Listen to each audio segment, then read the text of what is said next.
Bismillahirrahmanirrahim. Assalamualaikum warahmatullahi wabarakatuh. Alhamdulillah wassalatu wassalamu ala Rasulillah wa ala alihi wa sahbihi wa man wala.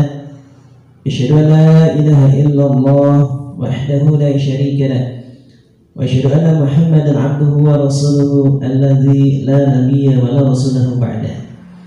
Wa qala ta'ala ya ayyuhalladzina amanu taqullaha haqqa tuqatih wa la tamutunna illa wa antum muslimun. Anak-anakku yang berbahagia yang kami cintai, marilah di kesempatan yang berbahagia ini, di pagi hari yang penuh ceria ini, bagaimana kabarnya anak? Alhamdulillah, semoga kalian tetap semangat selalu ya untuk senantiasa belajar Al-Quran, menghafalkan Al-Quran sebagai bekal untuk amal soleh kita ya di perjalanan yang panjang, yaitu perjalanan menuju surganya Allah SWT, dan membutuhkan bekal di antaranya adalah bekal takwa, dan takwa itu adalah di antaranya kita berinteraksi dengan Al-Quran dengan membacanya, menghafalnya dan mengamalkan isi Al-Quran. Baik anak-anakku yang saya cintai, di kesempatan yang berbahagia ini ya, semoga tidak pernah bosan ya bertemu dengan Ustaz ya. Kami akan menyampaikan tentang etika atau adab-adab kita ketika kita berinteraksi dengan Al-Quranul Karim. Ya, tentunya sebagai Islam, sebagai agama yang sumul, agama yang sempurna, mengatur semua aspek kehidupan kita. Jadi antara aspek yang diatur adalah bagaimana caranya interaksi kita dengan Al-Quranul Karim agar interaksi itu menumbuhkan berkah pahala dari Allah Subhanahu wa Ta'ala ya. Ya, tidak dipungkiri aku yang dirahmati Allah Subhanahu wa Ta'ala, jika kita ingin dimuliakan oleh Allah Subhanahu wa Ta'ala dengan Al-Quran, maka tentunya kita harus memuliakan Al-Quranul Karim. Kenapa? Karena Al-Quran menjadi ukuran bagi Allah untuk memuliakan atau merendahkan seseorang atau suatu kaum. Sebagaimana sabda beliau, Rasulullah SAW bersabda, Inna Allah yarfa'u bihadzal kitabi aqwaman wa yad'u bi akharin ya. Artinya dengan kitab Al-Quran ini Allah mengangkat derajat suatu kaum, dan dengannya pula Allah merendahkan ya, merendahkan yang lainnya, merendahkan kaum yang lainnya dengan Al-Quranul Karim. Jadi apa? Tinggi rendahnya derajat kita di sisi Allah Subhanahu wa Ta'ala tergantung tingkat interaksi kita dengan Al-Quran ya. Termasuk tingkat pemuliaan kita terhadap Al-Quran. Secara hukum memuliakan Al-Quran adalah mengagungkannya, suatu keharusan dan keniscayaan bagi setiap muslim ya. Jadi mengagungkan Al-Quranul Karim, memuliakannya adalah satu kewajiban bagi seorang muslim. Nah, jadi termasuk kita sebagai penghafal Quran ya, maka seharusnya kita memuliakan Al-Quranul Karim agar kita dimuliakan oleh Allah Subhanahu wa Ta'ala. Imam Nawawi mengatakan, beliau adalah seorang ulama yang luar biasa, banyak kitab yang beliau karang ya. Jadi kaum muslimin sepakat atas wajibnya mengagungkan, mensucikan dan menjaga Al-Quran secara mutlak ya. Ya, ini adalah perkataan beliau Imam Nawawi ya kepada kita semua. Tentunya perkataan seorang ulama itu tidak sembarangan ya, harus benar-benar menjadi perhatian bagi kita dan kita laksanakan. Bentuk memuliakan Al-Quran diantaranya adalah dengan memperhatikan adab-adab kita terhadap Al-Quranul Karim ya. Jadi dengan memperhatikan adab-adab kita kepada Al-Quran, kita akan mudah mendapatkan keberkahan dalam aktivitas ya bersama Al-Quran ya. Dengan kita berinteraksi ya dengan Al-Quran itu, dengan memperhatikan adab-adabnya dan melaksanakan adab-adabnya, maka Allah SWT akan memberikan keberkahan kepada aktivitas kita, dan Allah SWT akan memberikan kemudahan bagi kita untuk menghafalkan Al-Quran. Yang pertama yang perlu kita perhatikan anak-anakku ketika kita berinteraksi dengan Al-Quran, yang pertama adalah menjaga kesucian dan kebersihan ya. Ya. Bagian dari adab membaca Al-Quran adalah menjaga kesucian dari hadas dan najis. Ya, diajarkan atau dianjurkan kepada kita ketika kita berinteraksi dengan Al-Quran sebelumnya kita berwudu terlebih dahulu. Ya, berwudu terlebih dahulu, kemudian bersih pakaian kita, bersih badan kita, ya, menggunakan wangi-wangian jika memungkinkan. Ya, maka dianjurkan untuk kita senantiasa menjaga kebersihan ketika kita berinteraksi dengan Al-Qur'anul Karim. Ya. Tidak hanya itu, ya. Selain tadi yang menjaga kesucian badan, juga menjaga kesucian hati kita.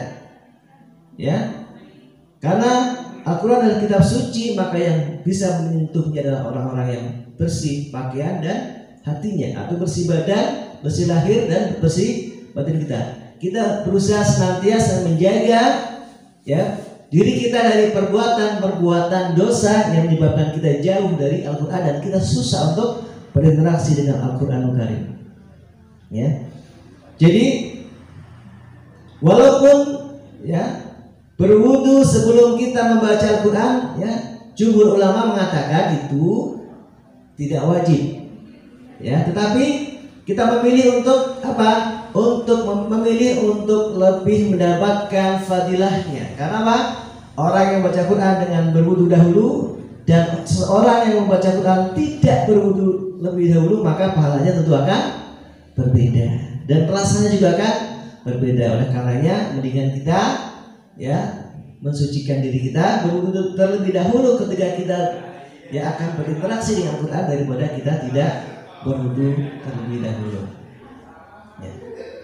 Kemudian anak yang dirahmati Allah Subhanahu wa taala, kalau bersih tentu, ya, kita tidak risih, akan betah bersama Al-Qur'anul Karim. Kalau badan kita kotor, ya, suasana tidak enak, makanya perlu suasana yang enak. Mungkin menghafal itu di suasana yang tempat yang enak, yang sejuk, ya, bisa di tengah di pinggir pantai boleh kita menghafal, boleh, ya. Di mana lagi, di teras rumah juga diperbolehkan, di tengah-tengah sawah, ya, sebagaimana nanti kampus kita berdekatan dengan sawah, kita bikin sabungnya di sana, kemudian kita bisa menghafal di tengah-tengah sawah dengan kesejukan yang luar biasa, maka itu juga diperbolehkan. Yang penting tempatnya bersih, ya. Kemudian yang kedua, ya, adab dan etika yang perlu kita perhatikan ketika kita berinteraksi dengan Al-Quran. Apa itu? Membaca ta'awud, ya, membaca ta'awud. Sebagaimana firman Allah Subhanahu wa taala di dalam Al-Qur'anul Karim di surat An-Nahl ayat 98, "Fa idza qara'ta al-Qur'ana fasta'id billahi minasyaitonir rajim." Apabila kamu membaca Al-Quran, hendaklah kamu meminta perlindungan kepada Allah Subhanahu wa taala, ya, dari setan yang terkutuk. Ya. Jadi mohon perlindungan kepada Allah sangat penting untuk apa? Menghalau segala bentuk gangguan syaitan. Apa itu gangguannya? Ya, merasa berat untuk menghafal, menunda-nunda waktu ketika menghafal, malas, ya, putus asa ketika apa? Tidak cepat-cepat hafal. Ini adalah semua godaan-godaan syaitan kepada kita agar kita berhenti untuk menghafal atau kita berhenti menjadi penghafal Quran. Nah, cukuplah sampai di sini menjadi penghafal Quran. Dan apa? Dan untuk menjaga keikhlasan, karena syaitan selalu membisikkan kepada kita agar kita senantiasa beramal soleh, tidak ikhlas karena Allah Subhanahu wa taala. Kemudian yang ketiga yang perlu kita perhatikan adalah membaca Al-Quran dengan baik dan benar. Hukum membaca Al-Quran dengan baik dan benar sesuai dengan kaidah tajwid adalah fardhu ain. Artinya apa? Setiap muslim wajib, ya, bisa membaca Al-Quran dengan baik dan benar. Sebagaimana firman Allah di dalam surat Al-Muzammil, "Auzid 'alaihi warattilil Qur'ana tartila." Baca Al-Quran dengan tartil, ya, setartil-tartilnya. Ya, jadi apa namanya? Sebagaimana Ibnu Jazari dalam matanya, ya, beliau mengatakan Ibnu Jazari adalah seorang ulama qura, ya, ulama, ya, yang concern di bidang tilawatil Quran. Ya. Belum menyampaikan membaca Al-Quran dengan tajwid hukumnya wajib. Barang siapa tidak membaca dengan tajwid maka dia berdosa. Karena dengan tajwid Al-Quran Allah menurunkan Al-Quran. Demikian Al-Quran sebagai sampai kepada kita darinya. Jadi ketika Quran itu diturunkan ya dari malaikat Jibril kepada Nabi Muhammad itu dengan bacaan yang tartil. Maka kita sebagai umat Nabi Muhammad hendaknya mengikuti bagaimana Rasulullah SAW membacanya. Ya walaupun Rasulullah tidak bisa membaca, karena apa? Rasulullah bisa melafazkan ayat Al-Quran dengan apa? Talaqi, dengan talqin, dibimbing oleh malaikat Jibril ya, satu persatu. Iqra bismi rabbikal ladzi khalaq, ditirukan oleh Nabi Muhammad, karena Nabi Muhammad adalah nabi yang ummi yang tidak bisa membaca. Ya. Ya. Orang yang belum mampu membaca Al-Quran dengan baik dan benar wajib belajar. Jadi makanya anak-anak sekalian, kalian ada yang namanya matrikulasi, perbaikan bacaan dulu sebelum menghafal. Ini adalah wajib dilaksanakan agar kalian, kita semua memiliki bacaan yang standar sebagaimana bacaannya Nabi Muhammad SAW, mendekati ya. Karena apa? Jikalau nanti ketika bacaan kalian belum baik, belum rapi ya, tetap menghafal, maka ketika kemudian hafalannya sudah banyak tapi hafalannya adalah salah, ketika diperbaiki maka ini ya susah sekali untuk memperbaiki karena sudah mengulang-ulang sekian kali kesalahan. Ayat 1 diulang-ulang dengan 100 kesalahan, maka susah sekali untuk diperbaiki. Oleh karenanya matrikulasi adalah sesuatu yang wajib bagi kita untuk kita laksanakan. Kemudian jika kalau menghafal Al-Quran, bacaan harus bagus dulu, tidak harus bagus ya, tidak harus sempurna atau bagus banget, tapi minimal standar ya. Jadi mungkin A-nya belum benar banget atau A-nya belum fasih banget, nggak apa-apa ya, tetap bisa kita mulai menghafal. Bagaimana caranya? Caranya adalah sebelum kalian menghafal, setoran bacaan dulu. Misalkan mau menghafal surat ya Al-Fil ayat 1 sampai 3, maka minta tolong kepada muslim dan muslimahnya ya, kepada pendamping kelompoknya, guru Quran pendamping kelompoknya, maka minta tolong, Ustaz, saya mau menghafalkan surat ini. Tolong dicek dulu ya, saya baca dulu Al-Fil ayat 1 sampai 3. Bismillahirrahmanirrahim. Al-Fil. Nah, sudah ya. Sudah selesai. Ya, Al-Filnya sudah selesai. Oh, kemudian pendamping kelompoknya sudah mengatakan, oh bacaannya misalkan Mas Zaidan sudah benar, maka dipersilakan untuk melanjutkan hafalannya. Saatnya begitu, ya. Terus bagaimana bila bacaan belum benar tapi mau menghafal? Ya, kalau belum yakin, ya, kalau kita belum yakin dengan benar salah bacaan kita, maka surat atau ayat hafal itu harus diperdengarkan dulu. Ya. Kemudian bolehkah kita menghafal dengan memungkinkan bacaan murotal sang qori? Jadi kita menghafalnya lewat mendengarkan bacaan qori-qori terkenal, misalkan qori Syekh Abdul Rahman As-Sudais, Imam Masjidil Haram. Dengarkan dia bari, Alhamdulillahirabbil alamin Ar-Rahmanir-Rahim. Nah, misalkan gitu ya. Mendengarkan bacaan, menghafal dengan cara apa? Mendengarkan bacaan imam-imam Timur Tengah. Ya, diperbolehkan silakan, bahkan meniru lagunya atau lagamnya, tetapi tetap kalian membutuhkan seorang guru untuk membimbing. Ya, membimbing untuk membenarkan apakah bacaan kita sudah benar atau belum, sebagaimana yang Ustaz sampaikan ketika memberikan ya bekal kepada kita tentang bagaimana caranya kita mendapatkan ilmu, di antara adalah harus jalan bimbingan seorang guru. Nah, gitu ya. Jadi itu yang kedua.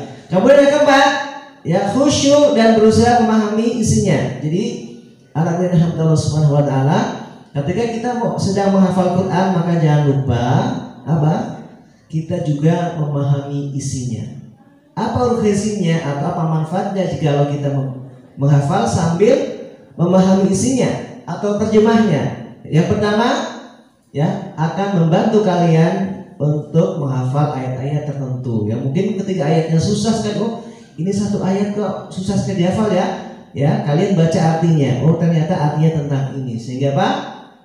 Ya, memudahkan kita untuk menghafal. Kemudian yang kedua, akan menambah kosakata bahasa Arab kita, karena Al-Quran itu adalah isinya bahasa Arab.